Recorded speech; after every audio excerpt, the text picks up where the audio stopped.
O Mother Nui, stretch high above this valley. Your starry body is our glory. Then see the hawk of yonder Rahur quit, his fiery splendor, oh so mighty. He brings a light for all our weary souls. He makes the broken spirit whole.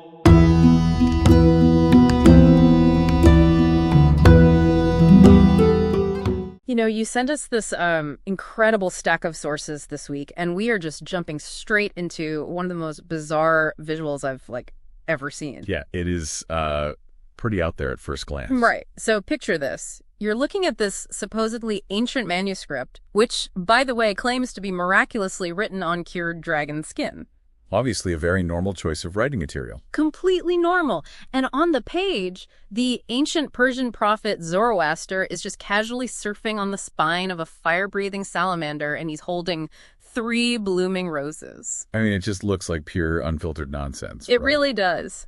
But our mission for this deep dive is to decode this specific, highly secretive German text. It's called the Clavis Artis, or Key of Art, because hidden inside this wild drawing is actually an ancient blueprint for mastering your own inner chaos. And the authors, well, they went to extreme lengths to obscure where this text actually came from.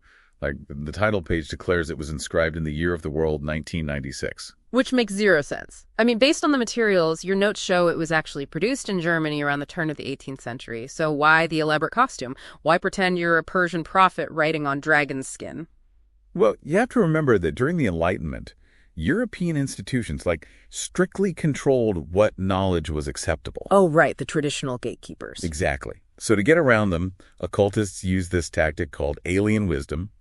They slapped Zoroaster's name on the cover, strangely described him as a rabbi and Jew, and basically synthesized exotic Persian magic with Kabbalah. Just to give it that untouchable mystical authority. Right. It bypassed orthodox channels completely. And the physical copies of this manuscript seem to have absorbed some of that intense dramatic energy over the centuries. I mean, one copy belonged to Nino Rota, the composer for The Godfather. Oh, wow. That is so weird. Yeah. And another copy literally went up in flames during the tragic Weimar library fire in 2004. It's just brutally ironic. Wait, ironic because the whole text is essentially an instruction manual for mastering elemental fire. Exactly. Right, which brings us to the creature Zoroaster is standing on. The text calls this fire-breathing salamander the secret fire, or the prima materia. Yeah, and we aren't talking about literal campfire wood here. No, I mean, I'm picturing something like the mechanism of a steam engine. You don't want to extinguish the coal fire because that kills the engine entirely. But if you let it burn totally wild, the boiler explodes. You have to capture and compress that heat to drive the pistons forward. That is a great analogy.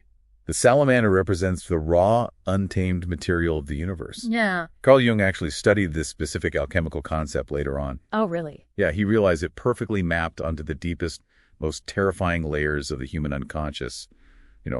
Our raw, unfiltered instincts and libido. But wait, if this hidden fire is so dangerous, I mean, your notes even mention modern physical alchemists like Daniel Hornfischer, literally having glass retorts blow up in their hands while trying to isolate this volatile energy. Yeah, it's highly explosive. So why wouldn't Zoroaster just slay the beast? In the picture, he's just standing on it. Doesn't spiritual enlightenment usually mean, killing off your earthly destructive desires? Well, you would think so, but just killing your desires is fundamentally anti-alchemical. Yeah, interesting. Right. Their core operating formula is solve et coagula, which means dissolve and coagulate. You don't destroy the beast. You break down its raw passion and reshape it to fuel your own ascent. Okay, but how does that actually work in practice? Give me a psychological example. Sure. So think about raw destructive anger. Solve is the process of dissolving the toxic outward hostility of that emotion. But you don't just throw the underlying energy away. You keep the hate. Exactly. Yeah. Coagula is taking that remaining intense drive and coagulating it, focusing it into a fierce, productive determination to, say, solve a problem or protect a boundary. So you're using the heat of the salamander to elevate yourself. And that must be why he's holding those 3 blooming roses. He hasn't just survived the fire. He's cultivated something beautiful out of it. Spot on. The roses represent the perfected spiritual triad, the complete, harmonious alignment of mind, body, and spirit. He took the most volatile energy imaginable and fixed it into a state of permanent balance. So for you listening, the alchemical magnum opus isn't about escaping the messy, chaotic world. It's about harnessing the dangerous heat of your own intense passions. Right. You don't achieve true peace by pretending your inner fire doesn't exist. You achieve it by learning how to steer the steam engine. Exactly. The raw material you need for transformation is already inside you. And here is a final provocative thought for you to chew on as we wrap up this deep dive. Go for it. If the alchemists believed our most volatile, raw passions are the exact fuel required for our highest evolution, what destructive part of your own nature are you trying to kill that you should actually be learning to stand upon?